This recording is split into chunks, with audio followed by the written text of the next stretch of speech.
सारे जितने भी हैं ईमान वाले हैं और इस्लाम पसंद हैं, और इस्लाम में कोई हिस्सा नहीं उस शख्स का जो नमाज ना पढ़ता।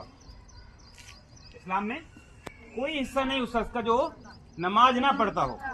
और उस चीज को हम स्टेप बाय स्टेप आपको सिखाने का प्रयास कर रहे हैं कि नमाज किस तरह से कायम की जाए, और नमाज के अंदर और नमाज के बाहर की क्या क्या चीजें हैं, नमाज में अंदर क्या पढ़ा जाता है, बाहर क्या पढ़ा जाता है, इसके रुकू कैसा करना चाहिए, सजदा कैसा करना चाहिए, जलसा कैसा करना चाहिए, कोमा कैसे करना चाहिए, अतहियात के इफ्तार में कैसे बैठना चाहिए, हाथ कहाँ बांधने चाहिए, और जब हम कयाम में खड़े हैं तो हमारी नजरें कहाँ होनी चाहिए, रुकू में है तो हमारी नजरें कहाँ होनी चाहिए, हमारी उंगलियां कैसे होनी चाहिए, हमारे दोनों जो ये हैं ये किस तरह से जमीन पर टिके होने चाहिए, नहीं टिके होने चाहिए, रुख कैसा होना चाहिए, बैठने का तरीका कैसा होना चाहिए, ये सारी की सारी चीजें आपको यहाँ पर सिखाई जाती ताकि हमारी नमाज मुकम्मल हो जाए।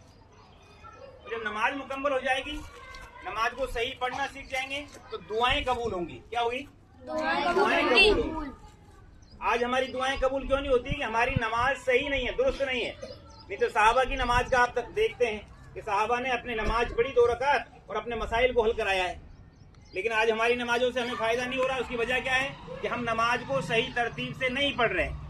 नमाज के अंदर जो चीजें पढ़ी जाती हैं, जो बातें बताई जाती हैं, उनको हम पूरा मुकम्मल नहीं कर रहे हैं। हम एक फॉर्मेलिटी तौर पर नमाज को पढ़ते हैं और बस जाए और आगे। तो इसलिए प्यारे बच्चों, ये बहुत ही अहम तरीन चीज है, और ये हमारे हर सैटरडे प्रोग्राम में हम सेट करेंगे। किस दिन आपका गेम्स का पीरियड भी रहेगा, कभी आपको नमाज का भी रहेगा, कभी और भी रहेंगे। तो सैटरडे के प्रोग्राम में हम ये चीज़ों को शामिल करते हैं ताकि हमारे बच्चों के अंदर दीनियात की मालूमात आ जाए और कुछ अहम जरूरी चीज़ें हैं उनको हम सीख जाएं।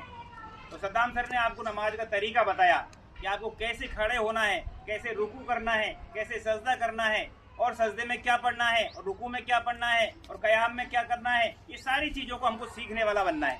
ध्यान रहेगा सबको? बहुत अच्छी बात है। अब कुछ बातें जो हैं वो मैं आपको स्कूल से संबंधित बता देता हूँ। ये आपका प्रोग्राम